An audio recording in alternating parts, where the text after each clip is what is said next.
nochoko mich ang'wen kuom TV noyudo mich mula e yiero mar jopiny kaka tipo makare mineno nono ka Ramogi TV noyudo bronze kata kao namba 3 e yiero no. E kaunti ma Nairobi bende Royal Media nochako yudo mich mar mula e Ubuntu Awards ka Radio Citizen noyier kaka nyakalondo ma jopiny ohero. One word. Thank you.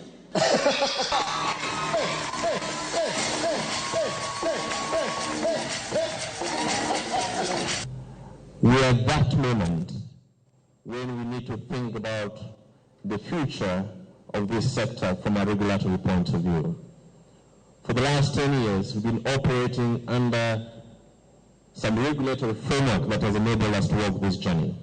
But given the evolution of technology, given the manner in which people interact with different platforms around the digital space, I think it is time for us to revisit the regulatory framework.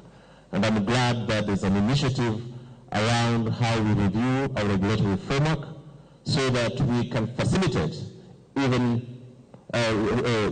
subsector to even greater growth.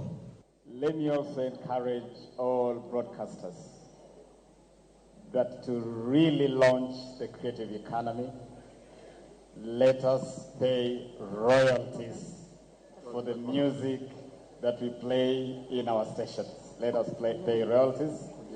That way we ensure that we keep the stream to the